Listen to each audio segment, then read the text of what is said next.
never-ending lie, the hole in your soul that you're unable to avoid.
Everybody. It's fucking Saturday. It's a SmokeSesh with Chris and Chris.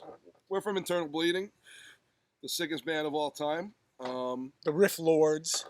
Deal with it. What's up, everybody? It's fucking Saturday afternoon. You got your boys here. It's a beautiful day on Long Island, New York. We're getting lit.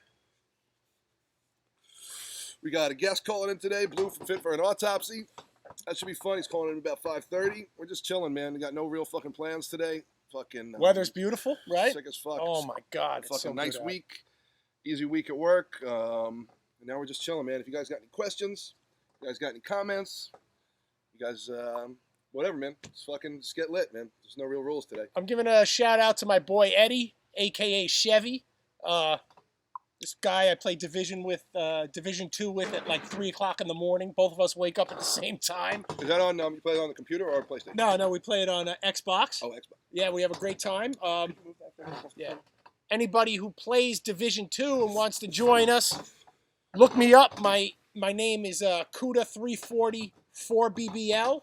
Maybe you can join our clan. We have a great time. Great bunch of guys. We have a good time. So that's like a first-person shooter or a third-person shooter? How's that? Third-person shooter. Very tactical and a lot of complex builds that you have to make and stuff like that. A lot of fun. Cool. Doesn't sound like a game that I have the attention span for. No, you need the attention span for it. I sit all day thinking about what am I going to do next. I've had Red Dead Redemption for like a year and a half, and I'm finally only on the final chapter. That's kind of how long it takes me to play games, but I love that shit. Maureen noticed that I got a haircut today. Looking aerodynamic? Right. What did you call it? The 94 Seinfeld haircut is now gone. I said he looked like he had a fucking permanent Daniel Boone hat on his head. It feels good to have a haircut. It was a little weird getting my haircut with a fucking mask on, but really enjoyed it. And so what's going on? How's the new car? Oh, it's fucking sick, dude. I bought, not to toot my own horn, but I bought a brand new fucking BMW this week. It's pretty goddamn cool. It's my dream car, so I'm actually pumped on it. So you guys are going to have to deal with that in my fucking social medias for the next few weeks while I'm still really fucking high off that. Literally my dream car. All black. 3 Series. I'll fucking get a big boy M5 next when I trade that in 5 years. But there you go. Write more riffs, get bigger cars. Yes, sir. Yes, sir. Joe, yes, I'm planning on going to Carlisle this year. From what I've heard, Chrysler's at Carlisle is going on, and I will be there. I will not be bringing the CUDA, but I'll bring the new Challenger RT that I have. Hemi-powered and everything, so I'm looking forward to that. Puke green? No, actually the color is called Limelight. It's an original 1970 color that they originally had in 1970. It's very cool. We've definitely made shirts with that logo. Oh, yeah, totally. I love the color. It's so obnoxious, it's disgusting, Harold Burton's watching. Harold, what's up, man? What the fuck are you drinking? I was waiting for you to ask. It's from the bodega.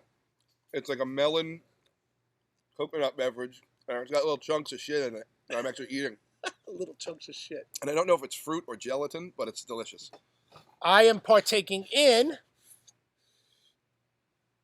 Colonel E.H. Taylor Small Batch. A fantastic bourbon. I could end up in trouble later. Yeah, we'll see. A pretty expensive bottle, right? What does that run you? $1.50? It's an expensive bottle. I'm not going to mention the price, but it's expensive. And it's worth every drop. It's a great bourbon. I enjoy it a lot. So, Yes, as a matter of fact, John Harvey, it does look like Kawasaki green. I had a Kawasaki dirt bike when I was a kid, and I remember that color. So that's kind of cool. Cool. So, should we break the news, maybe, while we're killing time for Blue? Hit him.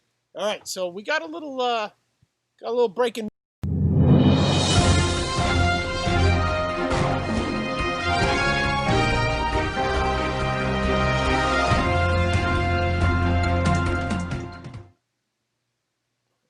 September 10th, your boys return. We are back. Let's reclaim normalcy. Detroit at the Sanctuary. Internal motherfucking bleeding.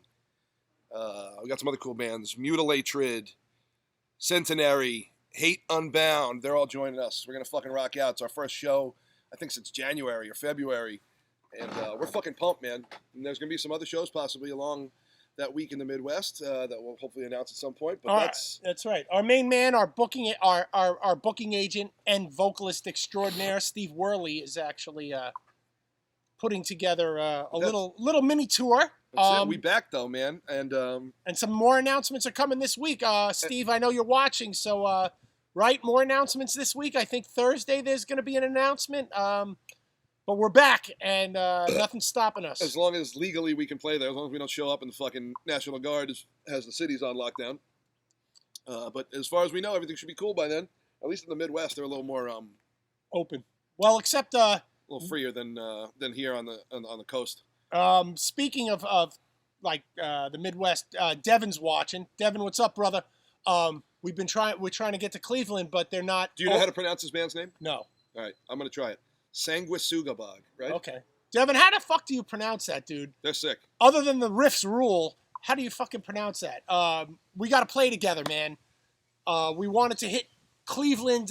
We were looking into Lakewood, I believe, and they said they're not open yet, not ready for September. So, The Mistake by the Lake? Yeah, I'm not sure. Ooh, Jesus. WKRP, fucking the Who concert, everybody getting smashed. We'll be back out there, though, so. I got my bong today. Roy Fox, what's up, man? That's an old school motherfucker right there, Roy Fox. He knows everything about everything when it comes to death metal and metal underground. Yeah, dude. He fucking he put out the first Waking the Cadaver record, and he always showed love to Without Remorse.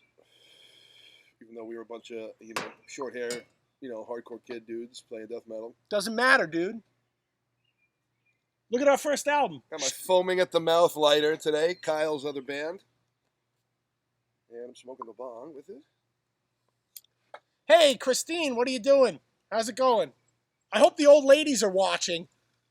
You make them watch. They're old. Christine takes care of people, and hopefully she's getting high as fuck with them and watching us. She takes their meds? I don't know. Christine, do you take their meds? I hope you do. Send me some. I heard that Voltaren gel is a killer. I need some after that fucking last tour, man. Oh, my God. So I'm too fucking old and tall for that fucking band, man. Ah, Kuba, what's up, man? I never thought I'd have delicious ribs in Poland, but Cheers, thanks bro. to you, I had delicious ribs in Poland. But yeah, we went to That place some badass ruled. restaurant, dude. I got some sort of giant cutlet. I'm not sure if it was chicken or pork or veal or something, but no, it was a schnitzel of some type.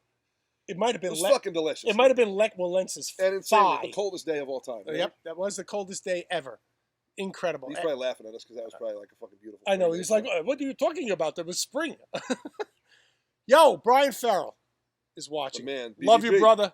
BBB. Dude, we missed that barbecue. We're glad it's back in action. Insane And, fucking hospitality every time we hit Houston. Yeah, Each town down. Brian Farrell's the man. If you ever go to Houston, look him up. He is the metal man. Amanda's watching. Hey, Amanda, how are you? I hope you're well. Wow, we got a lot of people watching today. Chris, you're getting asked about your marijuanas. What strain are you smoking today? I believe it's a gelato. It came from a giant unmarked bag. But judging by the way the buds look to me and the way it smells and tastes, I think it's some type of gelato. It tastes like gelato? No, not really. It's a little piney, earthy, sugary. So why is it called gelato? Because it's the catchy? Stupid name of it. Yeah. All right. All right, I Some understand. dickhead in California did 10 years ago. Gelato, man. That's a great name, dude. Yeah. Oh, yeah. My aunt just went to Italy, so we'll call this gelato. Yeah. Can I borrow your lighter? No. I have a really good cigar. My foaming at the mouth lighter? I have a really good... Kyle is supposed to be watching us right now, but... He probably got called into work.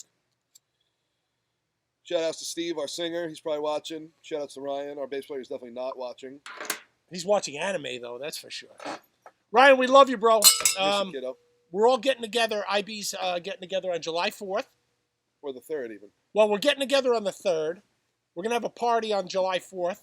We'll probably live stream some of it because we're going to have a lot of people, luminaries of the death metal scene, probably at this party. If you're on Long Island, text me. And if or DM us, man, if you want to come, just fucking bring weed or meat or something, and we'll determine whether you're eligible. Or not, Yeah, so we're having a big July 4th party, and I think we're practicing July 3rd and July 5th. We'll go live one of those days, so that should be fun. Less than a month away, we're going to get together, and I really... I mean, you and I see each other all the time, but... Yeah, we usually, jam or something once a week. I really miss Steve, Kyle, Ryan. I miss playing loud. I miss playing with the full kit, yeah. behind me. I miss hearing fucking bass fill up the room and shit. I miss hearing songs with vocals on it. I miss getting fucked up with my friends. I miss traveling with my friends. I miss being on airplanes with my friends. Miss eating good fucking street food. Yeah. Oh, God. So Damien Judd asks, hey, guys, longtime fan here. Saw you on 70K. Did you enjoy the cruise? No, it sucked. It was the worst fucking thing ever. No, hell no, dude. It was fucking awesome. It was great. I definitely got a little seasick the second or third night. I ate too much shit, too much fried food, and I drank too many fucking margaritas and shit. And, second or third night, I was filled with fucking hot lava right after Meshuggah played outside. It was fucking fun as hell, but probably drank 40 fucking beers and spent $600, and then I felt like I was fucking like this for fucking 6 days afterward. The second show, I enjoy. So it's weird, the first show that we did in the Pyramid Lounge, it was called. That was awesome because like the ceiling was so low and people were crowd riding and like their heads were hanging off the ceiling. Yeah. But the second night, the second time we played was wilder because we had everybody up on stage and the stage. I said, no fucking rules. It's the last night or whatever. Everybody fucking come up on the stage. And the stage manager was yelling at so Kyle. Pissed. The fucking stage manager was so pissed at us, and the fucking security hated us, and they're probably not ever gonna have us back. But It's what we do, I though. don't give a fuck. It's what we do, man. Amanda, we are going to go live on the July 4th party for at least a little while. We want to share it with all our fans and our friends. The cruise was so sick now that I think know, about it, dude. of We played course with it was. Sepultura and Meshuggah. That was so sick. That's the first time I ever saw Meshuggah. And They were so sick. I do not like Meshuggah on record, okay? I think it's boring and repetitive. But live, They were devastating. it was the most insane thing I ever saw in my life. It was devastating. I've never heard anything like that. Yeah, it was insane. It was just, it blew my mind. And Belphegor blew my mind. Yeah, too. they're sick as fuck, too. Yeah, great guys, and they just, Belphegor ruled. Those were, my two favorite of the whole cruise was Meshuggah and Belphegor. That was cool. Somebody else was really awesome. Cannibal too. Corpse was awesome, Yeah, too. Cannibal Corpse is always fun. Exodus is sick as fuck. Somebody else that I really enjoyed, though. The Beatles? I don't know, some dickheads from Europe. Sabaton, maybe? I don't know. That was fun.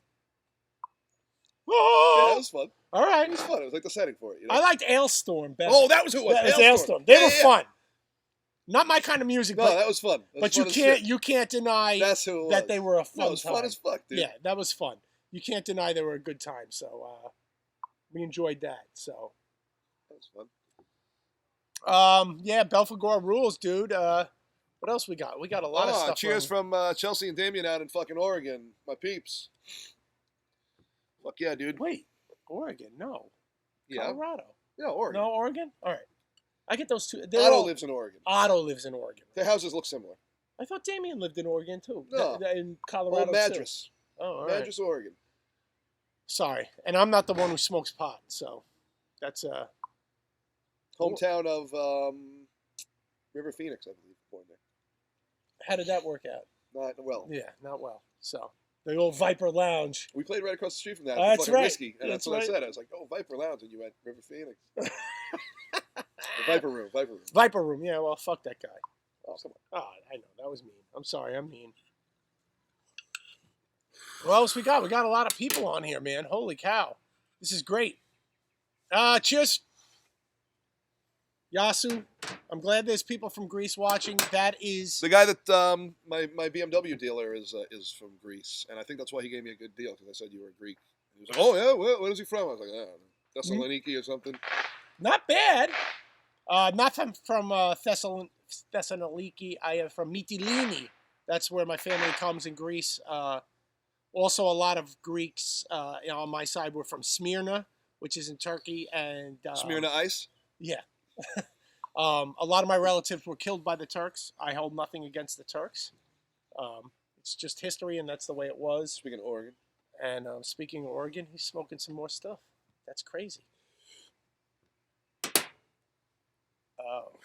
Kansas City, Drew. Love you, bro. Hopefully we're going to be back, man, because I need some burnt ends. Really bad. Really bad. I really need burnt ends. Oh, sick. Me and Kyle. And I want to see. We got tacos that night. We got Mexican food across the street, which was purely a budget-based decision, but flavor-wise, it worked out. Oh, great. We spent like $9 each and got these giant plates of fucking beans and rice and chicken and shit. Now that show, Chips and I veggies. enjoyed that show a lot because Ray Scott played, and that dude is a cool motherfucker. It's weird. We played a fucking club. I think it was called the Riot Room. Right, the Riot Room. And they had a country show that ended at like 10:30, and then the metal show started right after that. And there was 3 bands or 2 locals and then us or whatever. And it was sick. And a lot of the country fans stayed and watched us play and shit. And they're like, y'all are sick. That dude Ray Scott who headlined the country show is the fucking man. He stayed and watched us and hung out with us. Really cool guy too. Had some drinks and shit with him, down right? to earth. Steve loves him. Yeah. Do you Cool. still ship merch on a regular basis? Yeah, man. We're shipping merch out all the time. Dude, we got a bunch of merch sites, man. Check out our own merch site. Massacre merch. We got a site. All right, so what's the actual website? Our website. Internal-bleeding.com. Gotcha. So that's our real website. We got merch up on there, exclusive shit. Indie Merch has an IB page. Massacre Merch, which is Cold Cuts, has an IB page. Empiricon is, I believe, a European one. Right. That's German. Check that shit out. We have merch all over the fucking place, man. We're actually going to do an exclusive with Pyre Press soon from Pittsburgh. We got shit all over the place, man. So check and we're working on some really cool old school designs. You can go to all of those fucking places I just mentioned and find some cool different shit. And the indie merch still has a lot of leftover Imperium stuff and all the stuff from the Corrupting Influence album, all the album cover T-shirts. And they have CDs. I And think CDs, they still some have of them- CDs. Some records, maybe. They probably got the IB grinders. I think they're sold out. My Dying Fetus grinder. I think the grinders are sold out, dude. They sold out. Steve, go ahead and fucking find those links if you're dicking around on the internet and put those in the comments, man. The indie merch link and the Empiricon link and shit. Let these folks click around. Every little bit helps, man, especially while we're sitting at home. All right, we've covered this question a couple of times, but it keeps getting asked. Evan asks, Evanescence? what do you listen to that isn't metal? Now I know because we've answered this, but go ahead. Mix it up. I'm wearing a fucking Cody and Cameo shirt. They're not the most metal band in the world. I think they're kind of metal. They're Metal. They started in like the post-hardcore scene, and then they went metal. And that's kind of just their natural progression, was big arena rock metal-y. But they were like a post-hardcore emo band at one point, you know? Right. Now, did you like them when they were... Loved them. Okay. But I love every album. Because I got to watch their progression from what they did from a VFW hall band to... I think it's cool. At Madison Square Garden. I think any band... I think it's cool to watch bands grow like that. Yeah. Like I literally saw them with 15 people, and then I've seen them with 15,000 people. You know what I mean? That's awesome. That's awesome. Non-metal bands for me. Yeah, I love. I'm sorry. Go. I love a lot of synthwave stuff. I love this band called The Midnight. I love this band called Gunship. Silver Sun Pickups. They're a great regular rock band, indie rock band. A lot of good rap out there. I love ASAP Ferg for some reason. What are you rocking? Vast is probably my favorite non-metal band. Oh yeah, they're good. Right now, it's kind of like '90s goth, but a little heavier, a little more emotional. They're probably my favorite non-metal band at the moment. But I listen to a lot of stuff. I mean, Public Image Limited. I'm listening to a lot of John McLaughlin. I listen to a lot of Al Di Meola. So it's a wide palette of stuff that I listen to. Actually, I try not when we're in our album writing cycle, like we're kind of in now, I try not to listen to metal. Yeah, I don't want to be influenced by too much, because if I'm listening to Dying Fetus all week in my car, it's actually going to sound like Dying Fetus. Right. You know what I mean? So I try to listen to different stuff while we're in the writing process, and try to get inspiration from different things other than metal, even though that's my main love. But it's just kind of the way we do. Here's a great, cool question, man. From Ian. What's my favorite Frontline Assembly album? I'm going to say it's Hardwired. Hardwired's good. But I could either be that or Millennium.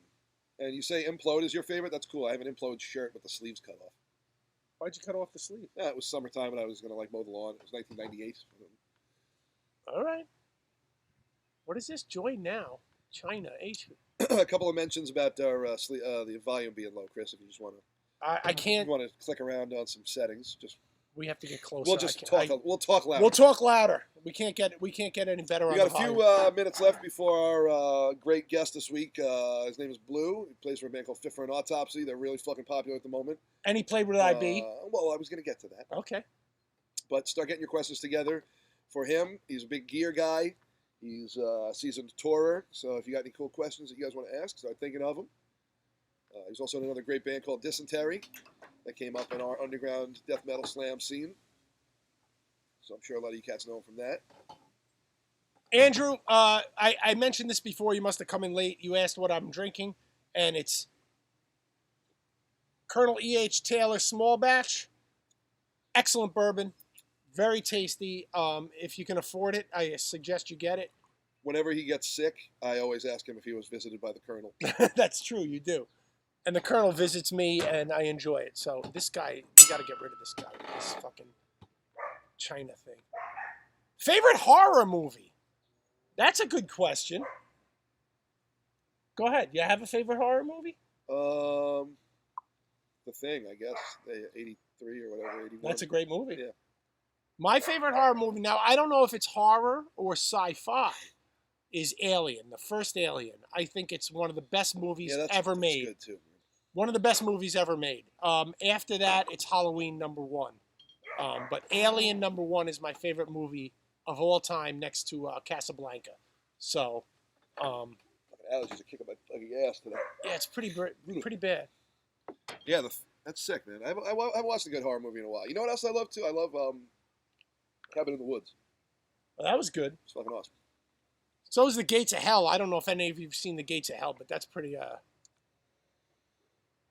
sick. Wow, we got a lot of people. AKA City of the Dead, I believe. I think you're right. Yep. Favorite death metal band outside the U.S.? Oh, wow. That's a hard question. Yeah, Defeated Sanity. Yeah, I think Defeated Sanity. I agree with Defeated Sanity. I like Blood Truth. I don't know if they're still around. Oh my God, there's so many good. Cranium. Cranium is fucking sick as fucking hell. I mean, there's so many good. Soils of Fate. How Vomit could Remnants. you not? Yeah, Vomit Remnants. I mean, there's a million bands outside of the USA that rule. I mean, I don't know what else to say, you know? Yes, Justin, I remember the Opinion Brewing show in Minneapolis. That was a great show. I think I still have a fucking pint glass from there. I think we're working on getting back to Minneapolis. I don't know if it's open or not. I know it's being burnt down currently. But whatever. Real quick, before Blue calls in again, I'm going to give a shout out to my friend Ian. He's a good friend of mine for a long time. He works for a fucking pro wrestling company called Kaiju Big Battle. And if you guys like crazy, ridiculous pro wrestling and Godzilla. Crazy wrestling and Godzilla. That's the shit to check out, man. They used to be on MTV too, actually, back in the day. And now they have a YouTube and a Twitch channel, I believe. Ian just dropped the fucking link to a Kickstarter in the comments, and their company is not doing great because of COVID and shit. They haven't been able to run shows in 6-8 months or whatever, or whatever, 3-4 months, whatever it's been. Yo, Bill. So yeah, so please check out the comments if you guys like fucking pro wrestling and you guys want to help out a cool indie company. Check that out. It's in the comments. It's Kaiju Big Battle. Yeah, and ignore the spam China comments that this person's posting. Click everything. Who cares? Yeah, No, fuck it. just kidding. What was I gonna say? Somebody. Yo, Bill. We want to play New York desperately, but ain't happening, dude. Nobody's biting. Everybody's saying things are still closed. We're working on it, but I don't know when it's gonna happen. You know, we'll see what happens, but I don't know when it's gonna happen.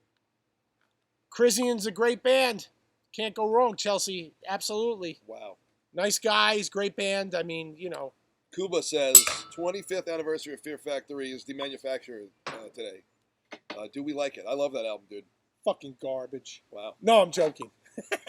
No, it's a great album. I love that album, Groundbreaking. dude. I mean, it's got some sick fucking riffs on it. Body Hammer. It's one of my all-time favorite metal songs, period. That's like a top 20 song for me. Top 20, huh? Yeah, it's up there. What's number 15? Dead Embryonic Cells.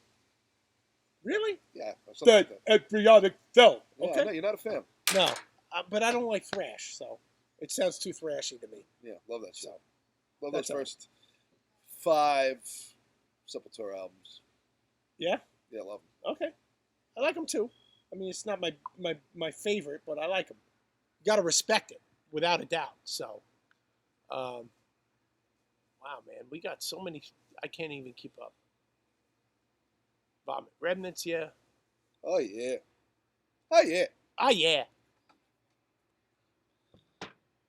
Drew, the Midwest shows, as far as announcements, they're going to come in drips and drabs because there's so many logistics involved in getting approvals and things like that. So they're going to come when they come. When we get approval, we'll announce it, and then Right. we'll package it all together in one big flyer or It's all something. about the package. But right now, it's drips and drabs. Steve's working really hard on getting these shows together, and it's difficult. There's a lot of hurdles to go through, and we're trying to make it so that we don't go broke when we're out on the road, you know, because maybe some of the trips We don't want, are yeah, going to be fucking 1,000 miles between fucking shows, you know what I mean? Right. We ain't looking to do that, so we try to be smart about it. I mean, I do it, but I've done it. We've done it. right. Ian, I know you watched Alien. Oh, so good. The scene in the tunnel when Dallas is in the tunnel and she's up there with the little scanner going, oh my God, it's coming. And you see the beeping, and then they cut to Dallas and he doesn't know where it is. Oh my God. Great filmmaking. I mean, that's great filmmaking. No gore, nothing. Just all anticipation and tension. To me, that's what makes a horror movie is the tension. And to me, that one scene is like one of the greatest things made. It's making me way. Oh man, Blue should call any minute. But what else we got here? Rob Wharton is watching. The man, the mastermind behind Cognitive. Give me some Great fucking band, coffee, always, Rob. Always fucking quality material from them. Rob is one of the better guitar players in our little scene. Not only that, but he's a good fucking human being. Rob's a great human being. Plays really, really fucking well, man. He's a fucking sick guitar player. When Billy died, Rob was one of the first people who called me to ask me how I was doing. He's the man. And I'll never forget that. Sweet fella, love him and his parents. Rob checks in on me all the time. Make sure my mental health is in order, which it never is. But he lets me vent, so props to him. We'll be touring with Cognitive one day. Then Blue just texted you. Uh-oh. Hold on a minute. Did he? Don't delete it. I just deleted it. Oh, shit. We might be having technical problems. Blue, I hope you're watching. Oh, wait. This is what it is, I suppose. Nope. Blue's not there yet. There might be a connection problem. We're sorry about that. It's nice as fuck out today, dude. Last week sucked. It was actually cold and rainy. Who do we have last week? We have Travis from Cow Decapitation last week. He's the man. I was just driving around in my new BMW. Ooh. And, here we go. I just heard that fucking Bring Back the Plague on fucking XM. God damn, it's good. Oh my! There he is! Look at this handsome fella. Good afternoon, everybody. Why did I know you'd have Judas Priest in the background? You like that? Yeah. I'm Halford. I'm trying to act like I'm cool. That's so sick. When I opened up Skype yesterday, I was like, oh, I can put a background in. I was like, ooh, this is gonna be good. Good afternoon, man. How you doing, brother? Oh, I am just wonderful. Just enjoying my nice Saturday afternoon. It's Saturday, right? Yeah, it is Saturday. What's what flavor polar seltzer are you cracking open? I've got a delicious pomegranate in my hands right now. That's like my least favorite. I don't know, not least favorite. It's a good one. I think it's I think there's like a cherry pomegranate you should try. All right. But I stocked up because they had a sale on the 12 packs today. So, and don't worry, I also get a little iced coffee on hand too. So. Oh, I noticed there's no milk in it. Oh, please, black as night, baby. Hey, Blue, can you speak up a little bit? Yeah. Well, let me see if I can turn up the input gain. Yeah. Is this better for you? Yeah, much better, dude. This kid just knows everything about gear. No, I got the microphone. I got the mic hooked up to the interface, so, and I'm like, I don't know, probably like a foot away from it, so. So what have you been doing to fucking stay busy, man, and not lose your fucking mind last few months?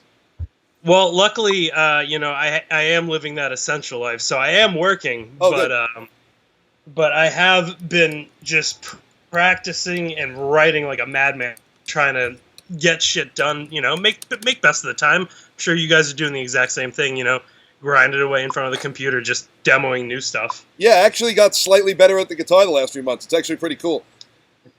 I definitely got worse, but at least Now, do you write for Fit for an Autopsy, or are you talking about new dysentery stuff?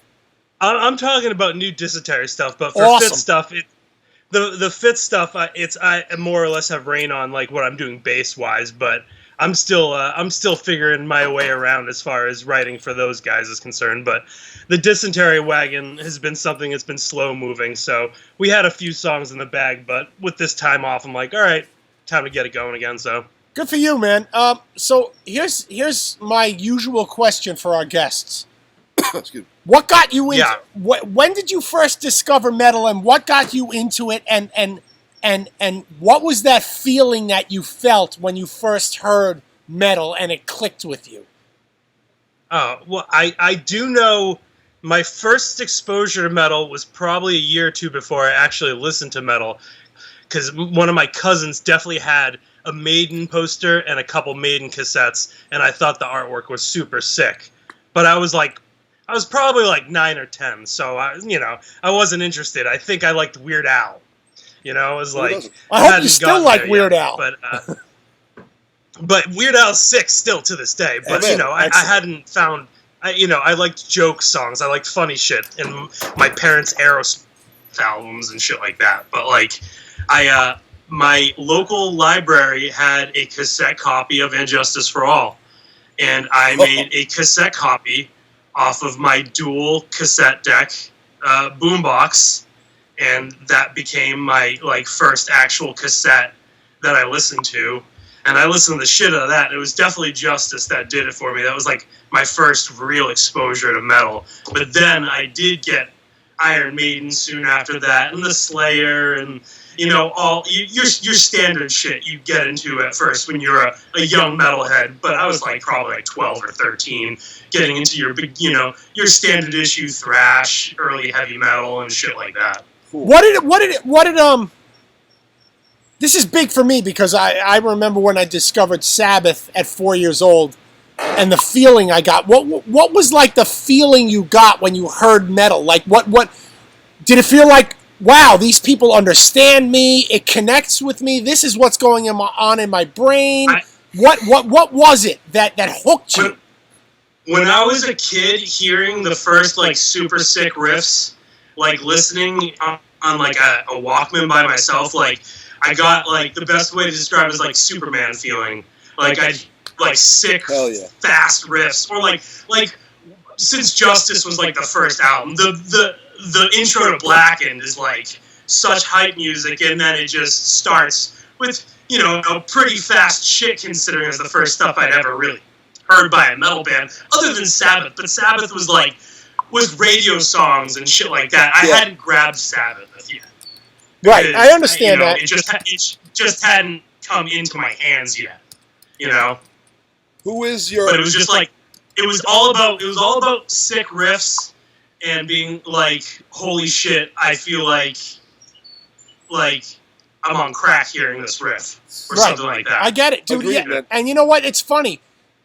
So we grew up at different times. You know, when I was a kid in the 70s, nobody was playing riffs like Black Sabbath. So that same feeling you had is the feeling I had. You know, it made me feel there was a vast selection of sick riffs to choose from a metal context for me when I was a kid. Right. But yeah, fucking Sabbath was the Bible of sick riffs. Right. And in 1972 it was pop.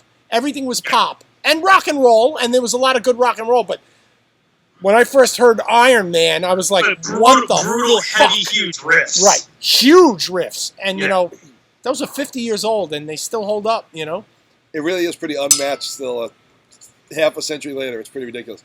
Now, who is your all-time favorite band, period? These guys.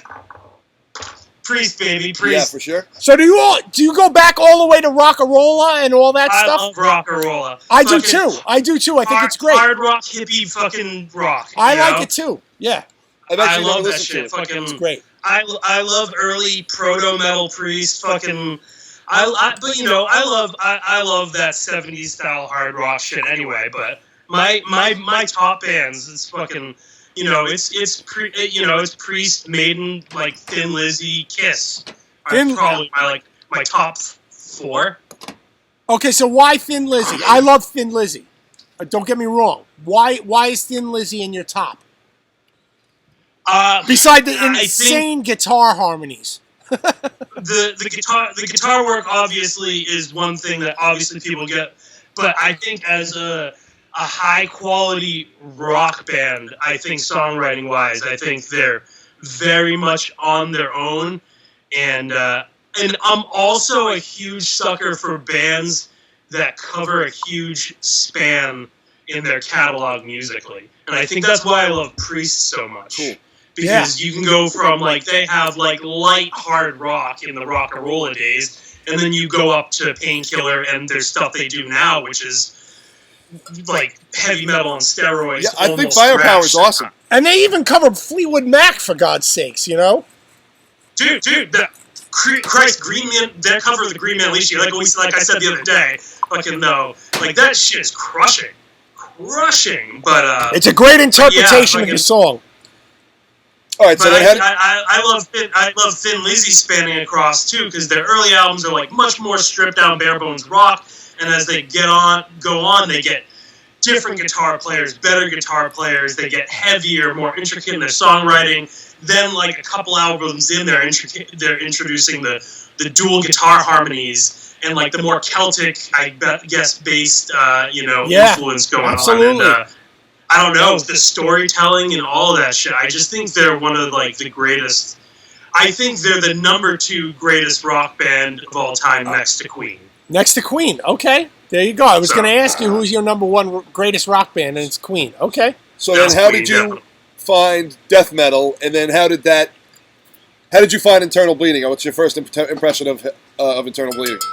Well, fucking finding death metal, it was the standard progression. You know, I'd spent a few years listening to your standard heavy metal, your thrash, and then I started finding a lot of like crossover thrash stuff, like early UK hardcore. Like Discharge was like an early band for me that like they're like my all-time punk hardcore. Yeah, I know. Hear Nothing, Say Nothing is fucking the best EP ever. Just, it's just super brutal, like metallic punk, and.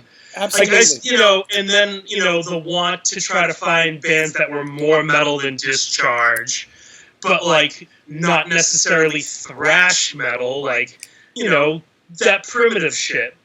And, like, then basically I found I don't know, I didn't find, like, the offspring of the Discharge style of death metal, like your Autopsies and D-Beat style, until, like, a few years later. But I think my first death metal band was probably Morbid Angel. It was probably like God of Emptiness, I heard. Cool. Like, for the first time. It was, mid-90s, they were popping, so that was definitely the first time. But I don't think the vocals stuck with me yet, but I was all about the riffs. But IB, the first time I heard IB was 2000, and it was Driven to Conquer. Hell yeah. Because fucking you guys were doing the heavy fucking you guys were doing the heavy advertisement at the time, heavy spam. I was just getting into the underground at the time, so I was soaking up anything I could find. And you guys were at the fucking top of the underground at that time because you were grinding real hard. I think it was probably pretty hard not to notice you guys at the time. And I heard Driven to Conquer, and fucking, I don't know, like, it was probably the right place and the right time for everything, because, like, I had probably heard Fetus, like, in the past year prior to that. Like, I was, like, I just heard Mortal Decay for, like, a couple months prior to that. Like, I was kind of jumping and finding these random points, but I had no frame of reference. I was just finding it. I didn't know anybody. I would go to a show here and there, and I'm like, these people exist that they like this shit, but I didn't know they existed. So I'd, like, grab them here and there, but then I heard Driven to Conquer, and I was just like, the whole groove thing, which is what drew me in so much about Fetus, I got even more in with you guys, because you guys are way more about the hook grooves, and it's just like over and over again. And I think at the time that album had such good, clear production, it was easy for me to get into. As I don't know, what was I? I was 17. All right, so I think. What year did you graduate high school? What year were you born? I was born in 82. I graduated in 2000. All right, so I'm 84. So you understood.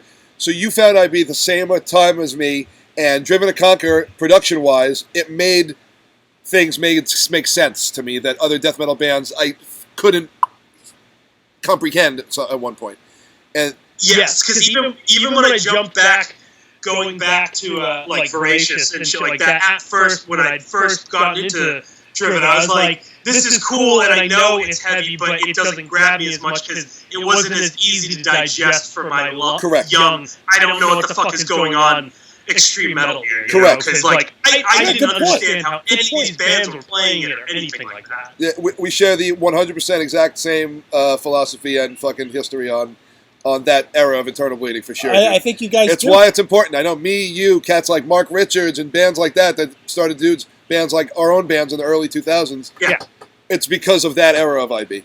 You know, Yeah, a lot of Joe the mass Marchese and dudes that Revenants. You know, a lot of the mass dudes that I grew up with that you guys know over the years, like Driven to Conquer was like a huge thing for us because we're all at that age when we're getting to extreme music, and Driven to Conquer had such a unique groove that no other band was touching, even though even the groove in death metal concept was really starting to like evolve and become, I guess, what you would see in nowadays style bands. Right. But like,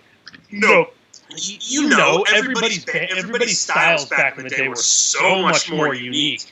So you guys had like such a thing going on. It was just, it stood out, and it stood out early on from when I was only could get into a small amount of death metal. You know, it's so interesting that so you and Chris are the same age group, and I'm in an older age group, obviously.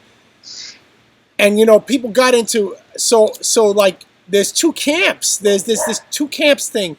People got into IB at Driven to Conquer, and people got into IB at Voracious Contempt because when they heard Voracious Contempt in '95, nobody heard fucking hip hop turned into death metal. Exactly. You know. And that's basically it's like one death metal generation right there. Right. It's amazing. You know? And I don't mean to date myself, but it's a cool thing to see as I get older, to see all this, I don't know, the change. It's pretty cool to have been influential in two eras. Right. Yes. It's really neat. You know, it's like really cool that I was around for both of it, you know, and it's like wow, it's pretty amazing. All right, non-metal question. What you smoking?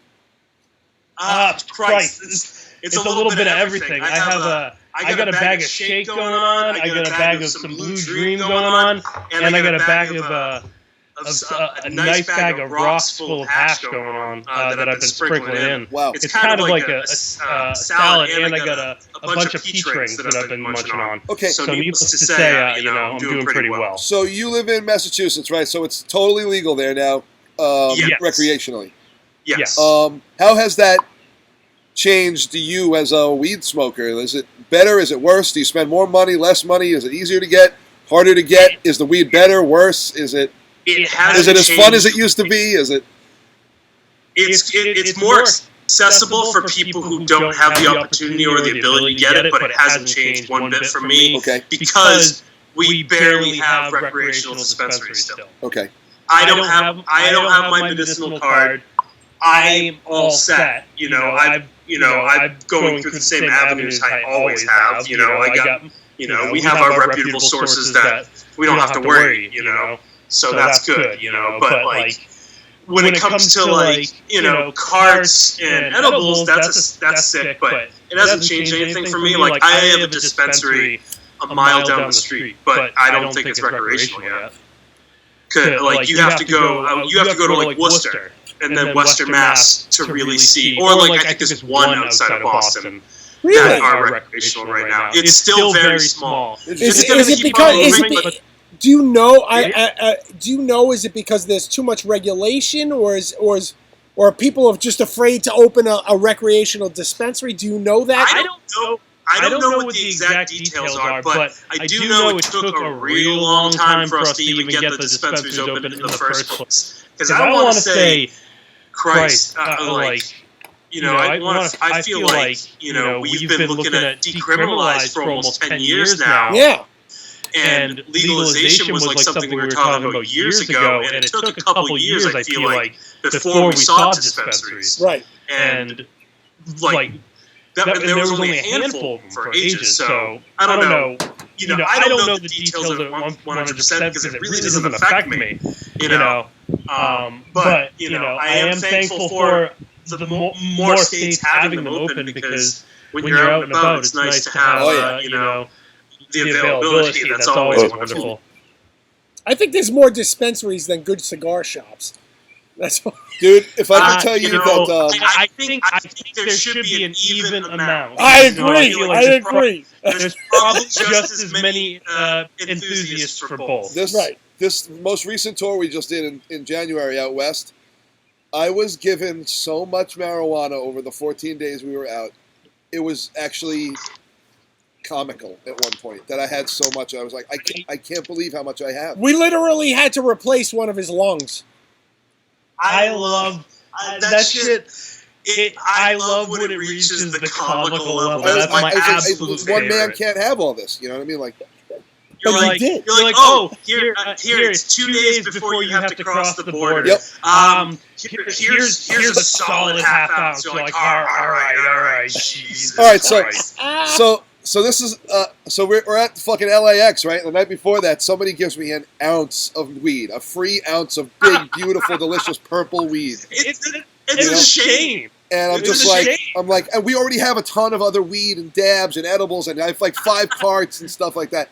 And I still have this big, sick-ass bag of weed, and I'm just like, everyone's like, yo, it's LA, man. There's a new law, man.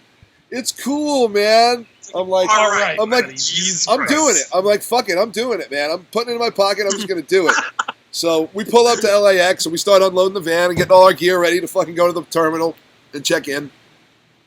And I go up to I see a TSA lady smoking a cigarette, you know.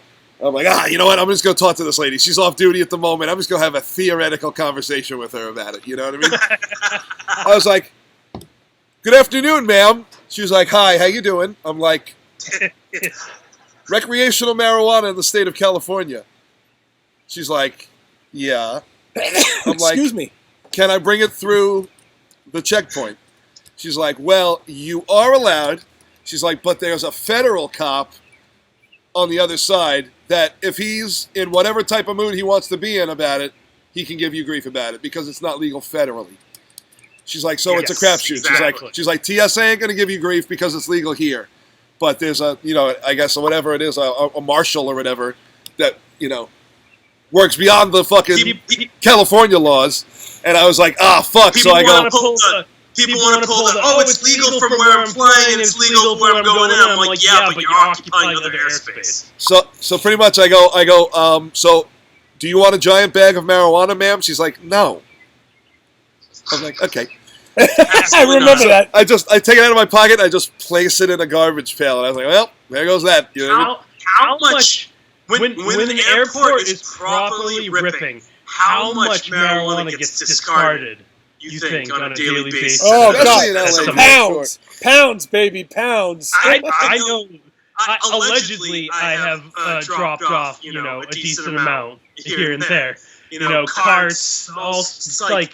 It's like goodbye, good soldier. I'm sorry. I've made it through a couple of weird places with the carts, whether I like to fucking should say it or not. But I don't. I hear stories about people with carts and traveling. I'm just like, you guys are maniacs. I mean, dude, I got it through, and I got it to Japan, dude. We were ripped in Japan for that whole fucking tour, dude. It was amazing. I can't handle you, dude. I allegedly had one in Japan, and the whole time I was smoking, I was fearing He for says my life. allegedly. I like how you say allegedly every time. You're a smart man. You know the law. Totally worth it, though. I hear about people traveling with the cartridges, and I'm just like, you guys are daring. I don't. When it comes to borders, and what did we do in that bathroom in Indonesia? Wait. What's up? Remember we did some sort of weird oil with some stranger in Indonesia? Did you use lube? Did we do? No, in Indonesia. So for those of you out there that don't know, Blue played in Eternal Bleeding for about 40 shows of his life on a couple of tours, and it was awesome. And he fucking like 2 years, right? Yeah. I think 2 years, dude. And one of those shows was the biggest show of all time. Was in Indonesia in front of like 8, 9, 10,000 people.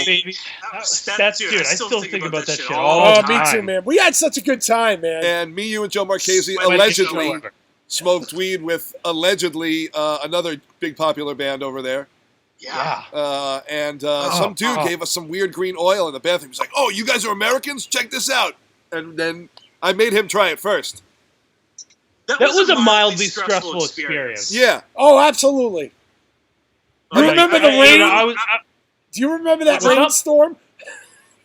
Wait, are you talking about the Are you talking about the overall trip, or are you talking about the weird oil that we did with the guy in the bathroom? The overall experience of allegedly smoking weed in a country where you get killed for it. Oh yeah, that was weird. But I love the allegedly. But it goes down in the books, man. We did it. Allegedly. Yeah, we allegedly did it. But that rainstorm, I'll never forget that rainstorm.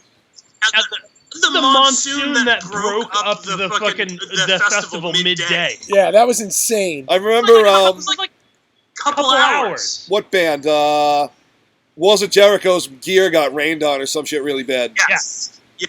Terrible. You know, dude. It's funny too because like Walls of Jericho, like they had really good billing on that fest. There's a sick band, and they get sick billing on like festivals all over the planet. Yeah, and then Chris is a guitar player. in the States, they're just like, it's just like whatever, like, but they're like crazy, like people get like. They crush it all over the place.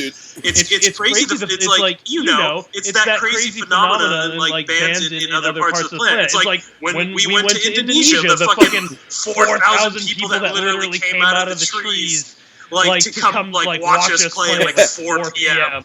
Right, that was the most amazing thing, right? We're sitting there on stage and there's nobody out in the field, but you can see all these eyes and stuff out in the woods. And the minute we play, everybody, oh man, what a great time. It was legitimately like 9,000 to 10,000 people. It had to be, dude.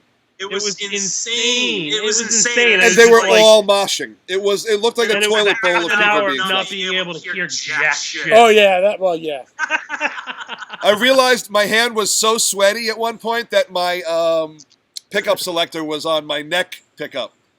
Excellent. I was like, I probably played 4 songs like this and didn't even realize it. I was like, this is terrible. I was drenched before we even started. I was like 100 degrees with like 90% humidity or something ridiculous like that. I'm just happy that Bill had always wanted to do that, and we got to do it with Bill. And I know, right? That makes me it still makes me happy. Like I can go to bed at night and think about that Bill got to do some of the things he always wanted to do. Dude, that show is like that experience is lifetime achievement. Right, totally. Agreed, dude. Lifetime achievement, absolutely, man. Goes down to the books. We're very fortunate. We're very fortunate that we get to do this stuff and get to see the world.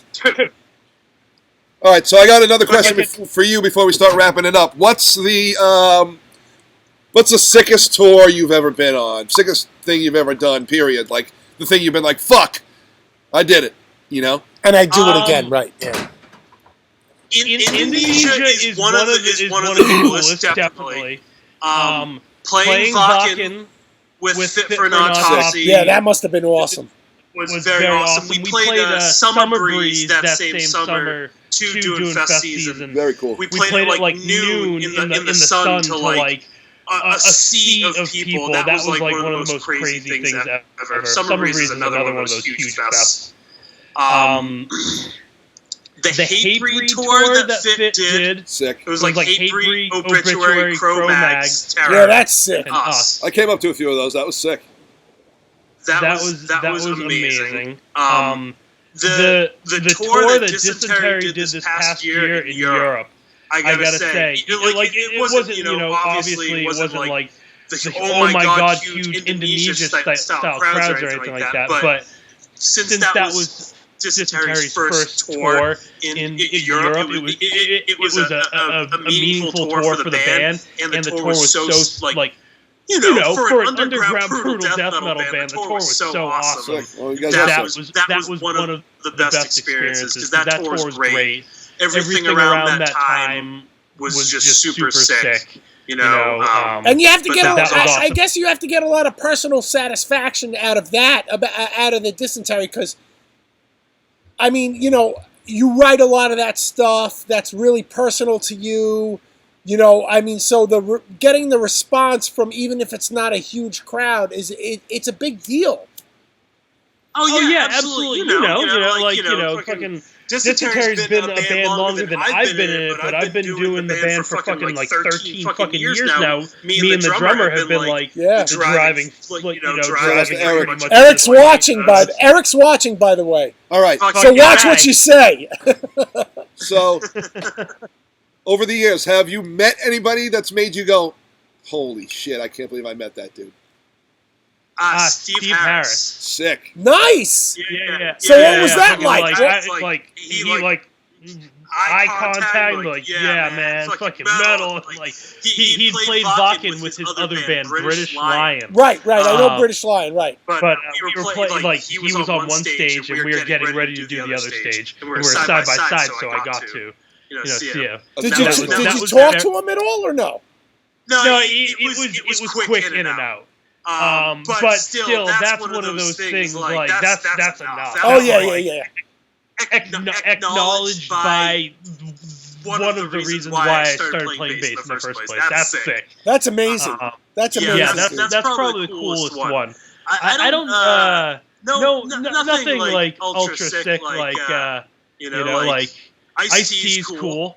I met him when I was in Jersey when he came in to record because my guitar player in Fit does a lot of recording stuff. Cool. So he records body count and shit like that. So he came by, and that was cool. He's good shit. But I don't know, nothing too mind-boggling, All right, we're gonna be wrapping it up here in a minute, brother. Thanks for calling in and chilling with us today, dude. Is there anything you want to promote? Any merch sites or any of those charities that you want to plug? There's a couple things I would like to just plug for a quick second. Go ahead. I want to plug my guitar player in Fit Autopsy, Will Putney, is doing a charity called We Can Do Better, which is a giant organization you can check out. The website is soundrink.live. It's a massive fundraiser supporting a bunch of different communities and organizations that can use it right now. Cool. Tons and tons of bands, artists, people giving away guitars, insane merch. All you gotta do is donate $10 to get in a raffle and be eligible to win tons of cool shit. Soundrink.live, we can do better. And there's another thing I'm gonna be working with that's gonna start next week. Is I'm working with another Long Island dude you guys might know, Frank Finelli. Sure. He runs For the Nomads. And I'm going to be auctioning off a couple pieces out of my own personal Fit for an Autopsy collection with like out of print vinyl and shit like that. I got going up on auction for forthenomads.org. You can check that shit out. It's funny that you actually mentioned that because Internal Bleeding is also involved with For the Nomads. We'll be auctioning off a limited poster from our last Japan tour signed by me and Chris, actually. Very sick. See, there you go. For the Nomads is super sick too. But yeah, those two organizations, We Can Do Better and For the Nomads, definitely check that shit out. But thanks guys for having me. I love you, Blue, man. If you want to come to 4th of July, we're going to barbecue here, man. If you feel safe fucking coming out, but yeah, come down, dude. It's something I would consider. You remember how to get here. I mean, you used to come here for practice. I've done it once or twice. Yeah, so come down, dude. We're having a shindig. We have a little scene going on. We have a whole plethora of IB family joining us. The whole gang. I'll get some Beyond Burgers for you. And we have like 7,000 ex-members. And a couple, 2, 3. About 6,500 ex-members are showing up. So yeah. Most of them still like us. Yeah. you know. And actually, I've been speaking to Jerry, and Jerry's going to try to come. He's the man. I love Jerry. I love Howard Temecca. I love everybody for that fucking record. So. Love you, Jerry. Hope to see you. Blue, you're the fucking man. Props to Fit for an Autopsy. Props to Dysentery. Hell yeah, man. Love you, bro. Love you, bro. Say hi to everybody for us, okay? Fucking cheers. Cheers, man. Have fun. All right, thanks. Peace. Thanks, dude. All right, everybody. Hold on. That was fun. Props to Blue. I love that kid. I've known him for probably 15 years now, man. It's pretty wild. Time's flying. Anything else you want to plug before we wrap things up?